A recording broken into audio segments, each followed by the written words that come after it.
Estudo da Palavra. Nós estamos estudando sobre a morte, perguntas comuns acerca da morte. Na semana passada nós vimos, por exemplo, a questão do que Paulo quis dizer quando ele usou a expressão ausente do corpo e presente com o Senhor, de acordo com 2 Coríntios 5, versículos 6 e 8. Porque é uma expressão que dá a entender que aquilo que nós estudamos no primeiro estudo sobre a morte não tem base bíblica, ou seja, nós vimos que não há consciência após a morte, nós vimos que não há uma alma fora do corpo após a morte, ou um espírito desencarnado fora do corpo após a morte, enfim. Claro que não vai dar para eu resumir tudo aqui agora, mas aqueles que ouviram o programa vão lembrar daquilo que eu estou dizendo. Então, quando Paulo disse ou usou a expressão ausente do corpo e presente com o Senhor, vimos na semana passada que, na verdade, ele estava comparando a questão do corpo mortal, esse corpo cansado, sujeito às fraquezas por causa do pecado, com o corpo glorioso que ele receberia quando? No dia da vinda de Jesus. Então, de fato, ele ansiava por deixar este corpo, ou seja, o corpo cansado, enfraquecido, e receber aquele corpo glorioso quando Jesus viesse. Não que ele estava dizendo que ao morrer ele já iria para Deus, não. Entendemos isso então. Só que há uma outra expressão usada pelo apóstolo Paulo novamente, que está em Filipenses, se encontra ali em Filipenses capítulo 1, versículo 21 e versículo 23. Então, olha só a pergunta de hoje. O apóstolo Paulo estaria dizendo que a pessoa vai diretamente para o céu ao afirmar que ele deseja partir e estar com Cristo e que morrer é lucro ou ganho? Filipenses capítulo 1, versículo 21 e versículo 23. Bom, uma coisa que nós devemos compreender, e eu creio que todos os ouvintes concordam com isso, independente de placas de igreja, é que a Bíblia nunca se contradiz. Ok? A Bíblia nunca se contradiz. A Bíblia é a palavra de Deus. Deus não é um Deus de confusão. E Paulo, que foi inspirado por Deus, ele não pode afirmar uma coisa, por exemplo, num lugar, e depois outra coisa em outro lugar. Quer dizer, seria uma incongruência, seria uma coisa assim ilógica. E nós vimos, estamos vendo até aqui, que o apóstolo, ele é claro, onde por ocasião da segunda vinda de Jesus, que é a vinda que nós estamos aguardando, os mortos justos, ou os justos mortos, serão ressuscitados para receberem o quê? A recompensa eterna. Vamos ler, por exemplo, alguns textos que falam sobre isso. O primeiro deles está em Tessalonicenses. Se você não conseguir acompanhar a leitura de todos os textos, como eu já disse, você então anote e depois leia com mais calma aí. 1 Tessalonicenses capítulo 4, versículo 16 e versículo 17 também. Diz assim: porquanto o Senhor mesmo, dada a sua palavra de ordem, ouvida a voz do arcanjo e ressoada a trombeta de Deus, descerá dos céus e os mortos em Cristo ressuscitarão primeiro. E o 17 termina dizendo: depois nós os vivos, os que ficarmos, ou seja, tem pessoas que não vão morrer, vão ficar vivas até a vinda de Jesus. Diz que seremos arrebatados juntamente com eles entre nuvens para o encontro do Senhor nos ares, e assim estaremos para sempre com o Senhor. Quando, meus amados, estaremos com o Senhor? Paulo diz que ele desejaria partir e estar com Cristo. Mas ele mesmo diz que quando estaria com o Senhor? No dia da vinda de Jesus. Então é aquele negócio. Quando a gente vai ler a Bíblia acerca de algum assunto específico, a gente precisa tomar cuidado de não ficar só ali naquele versículo. Porque é como o Denorex, né? Acho que é na época que eu era ainda menorzinho, tinha aquele Denorex que dizia assim na propaganda: parece, mas não é.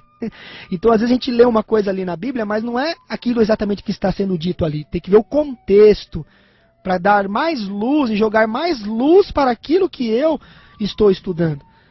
Então, é importante a gente entender essa questão. Então, haverá uma ressurreição. Não é? Haverá uma ressurreição. E é lógico a gente pensar que se vai haver uma ressurreição, ok? Se vai haver uma ressurreição, por que então as pessoas já estariam ali no céu ou no paraíso? Já parou para pensar disso? Se haverá uma ressurreição, por que então essa questão de a pessoa já ter ido para o paraíso. Ela já foi para o paraíso. Ela já está ali na glória. Não há, então, motivo, concorda comigo? Não há motivo de, então, ter essa ressurreição. É exatamente por causa disso que haverá uma ressurreição. Por quê? Porque quando a pessoa morre, ela não vai para lugar nenhum. Se ela já estivesse na glória, recebendo o seu galardão, a sua recompensa, ou até mesmo no inferno, para que então uma ressurreição? É um outro detalhe que nós devemos então pensar. 1 Coríntios capítulo 15, versículos 51 a 54, também diz acerca da ressurreição. 1 Coríntios capítulo 15, vamos abrir aqui as nossas Bíblias. 1 Coríntios capítulo 15, versículo 51 e 54. Ou podemos ler até do 51 ao 54 direto. Diz assim, ó, 1 Coríntios 51, versículo no caso até o 54 do capítulo 15. Eis que vos digo um mistério, nem todos dormiremos. Veja, ele não diz que nem todos iremos para o céu ou para o inferno após a morte. Perceba isso, que detalhe interessante. Mas dormiremos. A morte é comparada a um sono, como nós já vimos anteriormente. Mas transformados seremos todos. No momento, no abrir e fechar de olhos, ao ressoar da última trombeta, a trombeta soará, os mortos novamente aqui, ó, ressuscitarão. Incorruptíveis, e nós seremos o quê? Transformados. Porque é necessário que este corpo corruptível se revista da incorruptibilidade. E que este corpo mortal se revista do quê? Da imortalidade. Então nós teremos um corpo agora, o quê? Um corpo imortal. Então, olha que detalhe interessante, ok? E continua. E quando este corpo corruptível se revestir de incorruptibilidade, e o que é mortal se revestir de imortalidade, então se cumprirá a palavra que está escrita: tragada foi a morte pela o quê? Pela a vitória. Então, meus amados, de fato, haverá uma ressurreição. Haverá uma ressurreição. Haveremos de ter o quê? A imortalidade. Por quê? Porque participaremos da árvore da vida. Mas isso ocorrerá quando Jesus vier nas nuvens dos céus. Então aqueles que morrerem, eles certamente irão, caso morram em Jesus, certamente irão ressuscitar naquele último dia, quando Jesus vier nas nuvens dos céus. Interessante, por exemplo, que em Filipenses capítulo 3, versículos 20 e 21, o apóstolo Paulo ele afirma o seguinte, Filipenses 3, 20 e 21. Ele afirma que a nossa cidade está nos céus. Veja bem, onde também, olha só, esperamos o Salvador. Veja, esperamos o Salvador. O Senhor Jesus Cristo, que transformará o nosso corpo abatido para ser conforme o seu corpo glorioso. Então, meus amados, quando Jesus vier pela segunda vez, tudo isso vai acontecer. A morte terá sido como um sono, quem sabe, rápido, até aquele dia onde iremos abrir os olhos, claro, né? Caso a gente morra, a gente não sabe, mas para aqueles que morrerem em Jesus será assim. E ao abrirem os olhos, encontrarão o seu Senhor para viver com Ele para todo sempre. A gente vê aqui que assim como na questão que ele usou ali a expressão ausente do corpo e presente com o Senhor, estudamos na semana passada, vimos aqui que de novo o desejo do apóstolo Paulo é a segunda vinda de Cristo, nosso Senhor. E ele escrevendo ao seu amigo Timóteo, ele declara desta forma o seguinte, ali numa prisão em Roma. Olha só o que ele diz. Combati o bom combate, terminei a carreira, guardei a fé. Desde agora a coroa da justiça me está guardada, a qual o Senhor justo juiz me concederá. Após a morte, já indo para o céu, não é isso que fala. Continua dizendo, concederá naquele dia.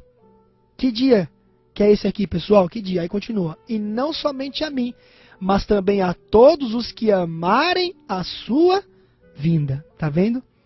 Naquele dia, no dia da vinda de Jesus Cristo. Então Paulo, ele suspirava pelo regresso de Jesus. Momento em que ele verá o seu Senhor face a face, onde ele será introduzido na onde? Na vida eterna. Então a morte ali terá sido vencida. Para o apóstolo Paulo, isso queria dizer o quê? A libertação do sofrimento de um corpo cansado, a libertação da escravidão, a libertação de uma prisão romana onde ele se encontrava. e também a certeza de ele não ser mais tentado por Satanás. Então, para Paulo, amados e amadas, a morte era como um sono sem contagem de tempo. Não é? O próximo acontecimento após a morte seria o quê? Após ter fechado os olhos. Seria partir e estar com Cristo. Mas quando ele estaria com Cristo? Como já vimos, na sua segunda vinda. Ou seja, como a morte e a segunda vinda de Cristo, ou como na morte e a segunda vinda de Cristo não há consciência do tempo, para Paulo a morte significava o quê? Fechar os olhos no sono e acordar para estar com quem? Para estar com o Senhor.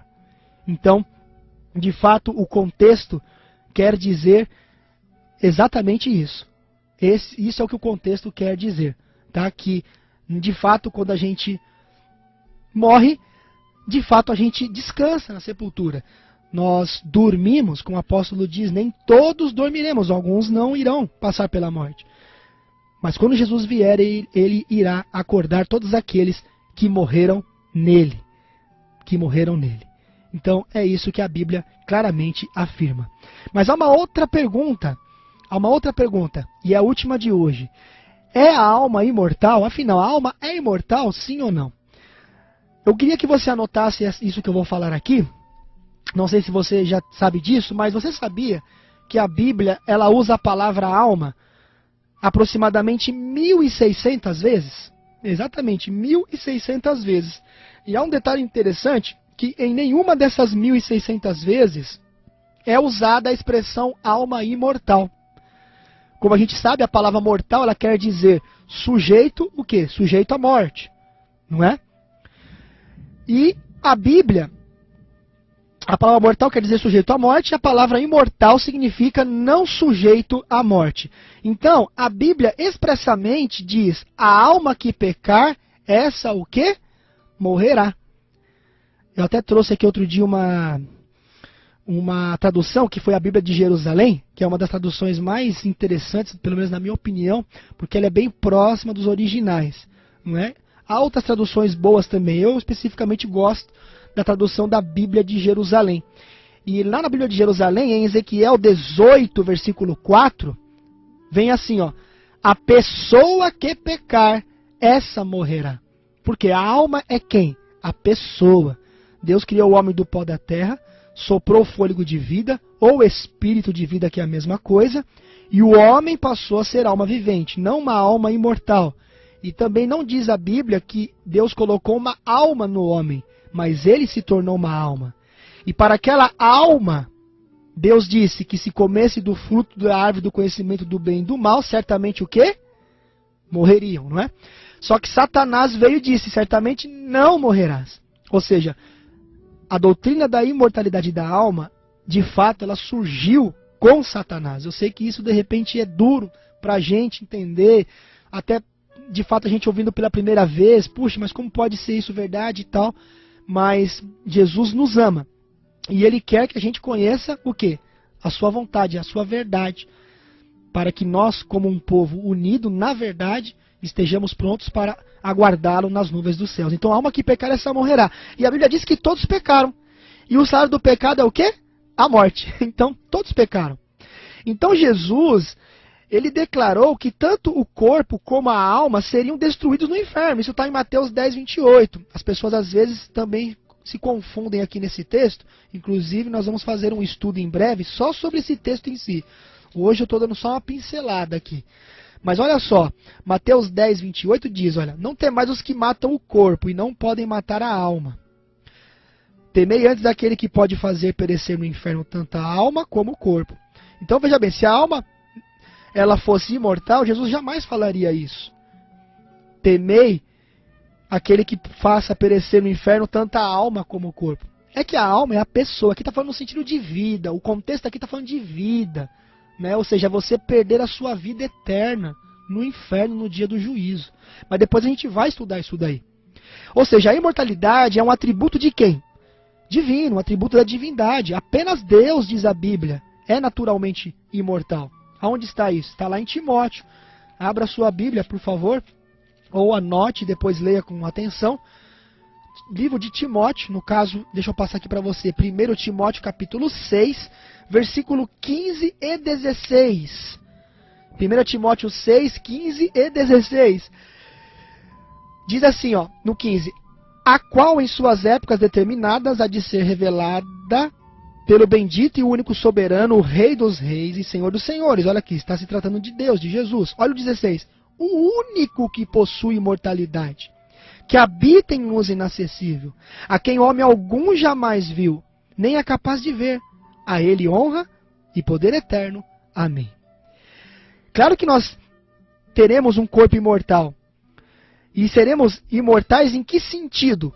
Partilhando do fruto da árvore da vida e estando ligado a Jesus. Mas imortalidade em nós mesmos, isso não existe. Tá certo? Isso só quem tem é quem? Jesus, Deus. Então, a primeira mentira proferida por Satanás no Éden dizia respeito exatamente acerca da morte, como nós já comentamos. Satanás, o adversário, antes era Lúcifer, um anjo portador de luz, depois Satanás, o adversário, ele afirmou que a consequência da desobediência não seria a morte, mas a vida. Ele disse, certamente não morrereis. Gênesis 3:4. Mas a palavra de Deus diz que o salário do pecado é o quê? A morte. Diz que todos pecaram. A alma que pecar, essa morrerá. Então, morte significa o quê? A ausência de vida. O pecado ele conduz não a uma vida eterna no inferno, mas ao total e absoluto afastamento da presença de Deus, pelo aniquilamento. Vamos estudar sobre a questão do aniquilamento também. Então, amados e amadas, a Bíblia é clara. O homem, ele é mortal. Em Eclesiastes 9, versículo 5, diz que os vivos sabem que vão morrer, mas os mortos não sabem nada, coisa nenhuma. Eclesiastes 9, versículo 5. Agora, eu e você, nós ansiamos pela imortalidade, né? Conforme está lá em Romanos 2,7. Lá em Romanos 2,7, vamos abrir aqui a palavra de Deus. Romanos capítulo 2, versículo 7 diz: dará a vida eterna aos que, perseverando em fazer o bem, procuram glória, honra e incorruptibilidade. Nós ansiamos por isso. E o justo receberá a imortalidade, no contexto do que eu falei agora há pouco, como um dom de nosso Senhor por ocasião da segunda vinda de quem? De Jesus. Os pecadores impenitentes receberão a sua eterna recompensa também. Porque diz a Bíblia, Tiago 1,15, e o pecado sendo consumado gera morte. Então a escolha, meus amados, está então entre a vida eterna e o quê? E a morte eterna. Que Deus te abençoe. E na semana que vem, vamos estudar Apocalipse capítulo 6, de 9 a 11. E aquelas almas debaixo do altar clamando?